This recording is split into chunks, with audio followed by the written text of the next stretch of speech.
주요 경제지표 확인해 보면서 시장 전망해 보겠습니다. BS투자증권 투자전략부 홍순표 부장 나와 계십니다.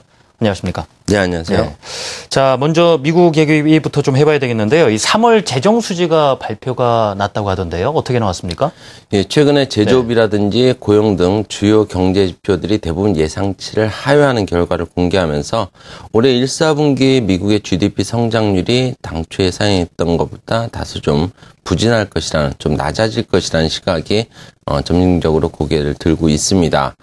그동안 미국 경제 지표들이 미국 경제의 성장세가 지속 가능할 것이라는 점을 확인시켜주면서 미국 증시도 사상 최고 수준에서 추이할 수 있었지만 앞으로는 미국 증시가 한 단계 더 레벨업 되기 위해서는 미국 경제의 성장세가 가속화될 수 있다는 그런 기대감이 좀 더 강화가 돼야 될 텐데요.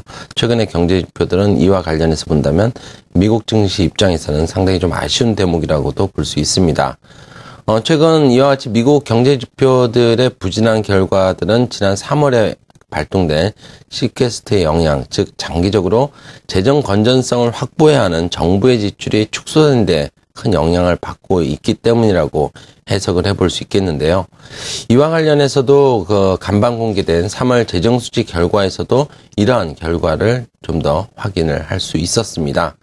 우선 3월 미국 재정수지부터 보게 되면은 1,065억 달러의 적자를 기록하면서 당초 예상했던 1,070억 달러 적자 수준과 거의 유사한 그런 규모를 공개를 했습니다.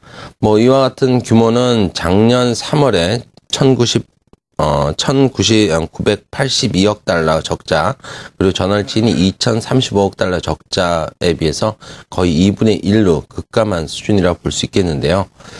비록 미국의 재정 수지가 지난 2월에 이어서 2개월 연속 적자를 기록했지만은 2013 회계연도가 시작된 작년 10월 이후에 6개월 동안의 재정 적자 규모가 5,995억 적자를 기록을 하면서 2008년 경기 침체 이후에 가장 낮은 수준을 기록하고 있다는 점에 주목을 해볼 필요가 있어 보입니다. 경기 침체 이후에 이번 회계연도에 미국의 재정 수지가 상대적으로 개선되고 있는 이유는 일단은 세수와 세출 부분을 확인을 하면은 어느 정도 이해가 갈 텐데요. 미국의 세입과 세출 증가율의 6개월 이동 평균치를 살펴보게 되면은 세입의 경우에는 작년 2월 이후에 완만하게 우상향하는 흐름을 보여주고 있습니다. 이런 부분들은 미국의 부동산 경기가 완연히 회복세를 되찾고 있고 또 고용시장의 개선으로 가계의 소득이 증가하고 기업들의 사업 활동이 활발해지면서 정부의 세수가 꾸준히 증가하고 있음을 시사를 하는 것이라고 볼 수 있습니다. 그리고 미국 경기의 지속적인 성장세를 고려한다면은 앞으로 세수 부분의 점진적인 증가세는 유지 가능할 것이라는 전망을 해볼 수 있겠고요. 반면 세출의 경우에는 작년 말에 마이너스대로 진입하는 등 작년 8월 이후에 우하향하는 그런 추이를 보여주고 있습니다. 재정절벽 이슈라든지 시퀘스트 등이 반영된 결과라고 유추를 해볼 수 있겠고요. 앞으로도 재정 건전성 확보 과제를 고려를 한다면 세출의 확대 가능성은 상대적으로 낮다라고 예상을 해볼 수 있겠습니다. 따라서 재정 수지가 이전보다 개선되고 있는 것이 정부 지출 축소에 의한 것도 있지만 미국 경기 회복에 따른 것일 수도 있다는 점을 시사하고 있는 그런 결과를 재정 수지 결과가 반영을 하고 있기 때문에 미국의 재정 건전성 확보는 순조롭게 앞으로도 진행될 수 있고 또 현재 미국 경기에도 어느 정도 적응기를 거치게 된다면은 이와 관련해서 안정적인 반응을 할 것이라는 전망도 해볼 수 있겠습니다. 경기라든가 재정 건전성 모두 순조롭게 회복을 해갈 것이다라는 말씀인데요. 자, 그렇다면 우리나라 지금 금통위가 열리게 되는데요. 지난달 말에 이 경제 성장률 전망치를 좀 하향 조정하지 않았습니까? 어느 때보다도 그래서 이제 금리 인하에 기대감이 좀 큰 상황인데 좀 어떻게 보시는지요? 일단 오늘 한국은행의 기준금리 인하 가능성을 좀 더 높게 예상을 하고 있습니다.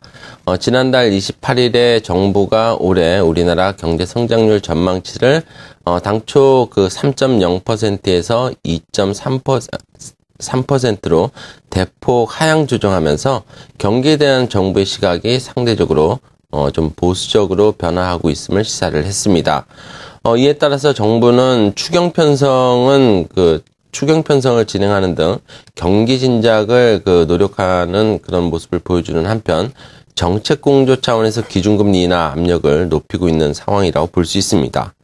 오늘 한국은행은 대략 3가지 이유에서 기준금리를 인하하거나 그 가능성을 열어두게 될 것으로 예상이 되는데요. 우선 정부가 계획하고 있는 추경과 관련된 자금 조달 비용 축소 요인을 들 수 있겠습니다.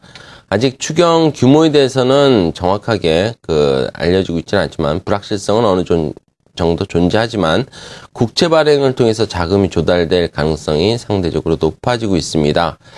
자금 조달 비용 측면을 고려를 한다면 한국은행은 정부와의 공조 차원에서 기준금리 인하 가능성을 완전히 배제하거나 또 큰 폭의 인하를 단행하면서 시장금리의 상승을 초래하기보다는 대략 25bp 정도 인하 또는 동결을 통해서 추가적인 금리 인하 가능성의 여지를 남겨놓음에 따라서 시장 금리를 낮추는 수준에서 안정시키고 또 국채 발행에 의한 금리 상승 효과라든지 또 추경 이후에 정부 지출 확대에 따른 구축 효과를 최대한 억제시킬 것으로 예상을 해볼 수 있기 때문입니다.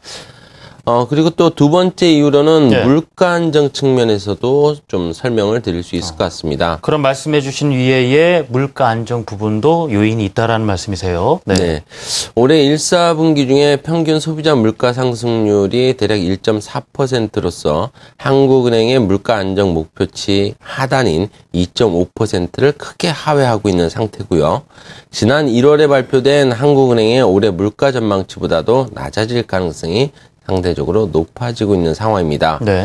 국내 물가 상승률이 낮은 수준에서 추이하고 있는 것은 작년 하반기 이후에 글로벌 경기에 대한 불확실성을 반영하면서 부진한 흐름을 보이고 있는 국내 설비 투자라든지 또 이에 따른 내수 위축의 영향에 크게 기인한다라고 볼 수 있습니다.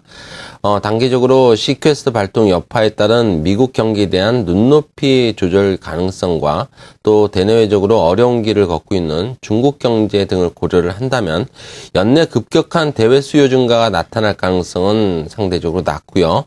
이런 부분은 대내 수요에도 부정적인 영향을 미칠 것으로 예상을 해볼 수 있습니다.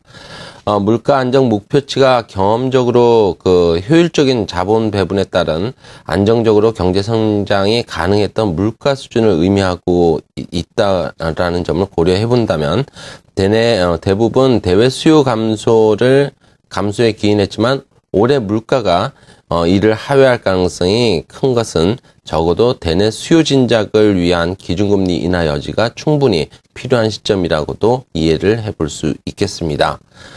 마지막으로 우리나라 통화정책이 주요 선진국들에 비해서 경기에 대한 대응 정도가 상대적으로 미약하다는 점도 역시 이번 기준금리 인하 가능성을 높이는 부분이라고 볼 수 있을 것 같습니다.